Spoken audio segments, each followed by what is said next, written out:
ग्रामीण क्षेत्रों में संकट का मूल कारण पर्याप्त पानी की कमी है।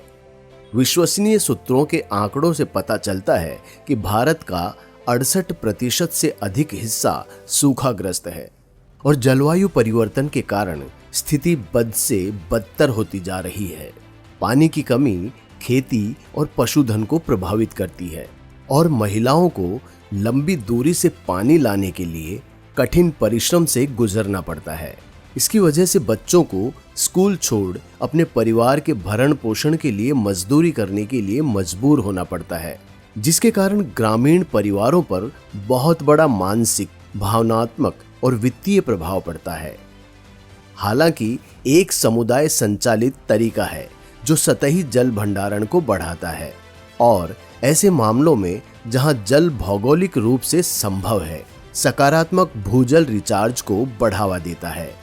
ये कार्य पहले से मौजूद सामुदायिक तालाबों और पारंपरिक जलाशयों के पुनर्जीवीकरण के माध्यम से किया जाता है। ये मॉडल किफायती और समय कुशल दोनों है, जो प्रधानमंत्री के आह्वान जहां भी जब भी संभव हो वर्षा का जल संग्रह करें पर आधारित है। मॉडल और ये कैसे काम करता है, ये समझने के लिए पुनर्जीवीकरण से पहले बनाम पुनर्जीवीकरण के बाद के परिदृश्य को समझना महत्वपूर्ण है। आपने देखा होगा, सालों से बारिश के पानी का बहाव अपने साथ मिट्टी लाता रहा है। ये मिट्टी जलाशयों में जमा हो जाती है और जलाशय की जल भंडारण करने की इसकी शुरुआती क्षमता को कम कर देती है।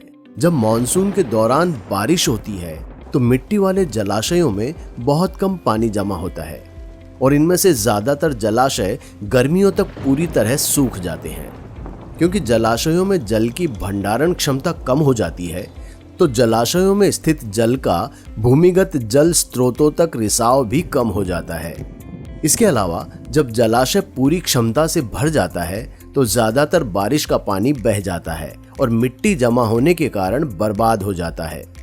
और मॉनसून के बाद किसान सीमित रूप से ही सिंचाई के लिए पानी जलाशयों से पंप कर पाते हैं, जिससे वे सालाना केवल एक फसल ही ले पाते हैं। इस परिदृश्य में भूमिगत जल भंडारण स्रोतों पर निर्भरता बढ़ गई है और कुओं के पानी के स्तर में लगातार कमी आ रही है।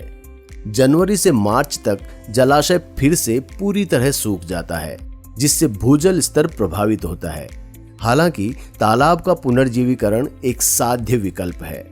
आइए इस प्रक्रिया को विस्तार से समझते हैं। किसी जलाशय को पुनर्जीवीकरण करने की प्रक्रिया मुख्य रूप से मॉनसून की शुरुआत से पहले गर्मियों के महीनों में होती है।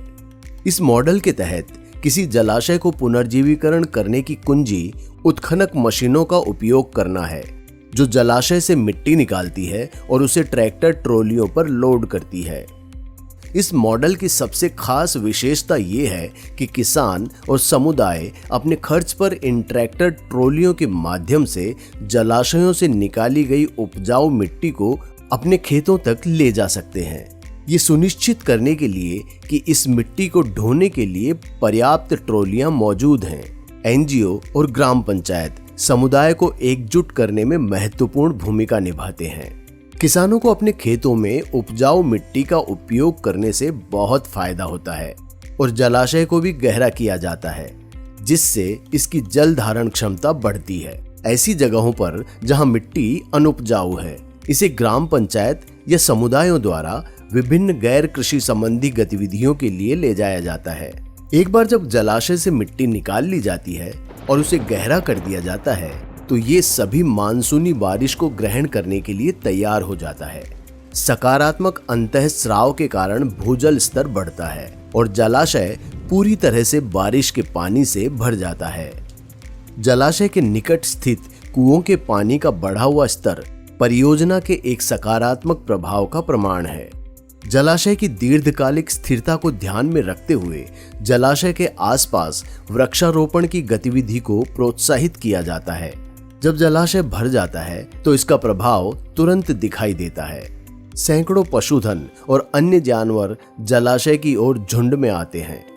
किसानों को मिट्टी के उपयोग और पानी तक बेहतर पहुंच से फायदा मिलता है, जिससे उन्हें नई फसलों के साथ प्रयोग करने का आत्मविश्वास मिलता है।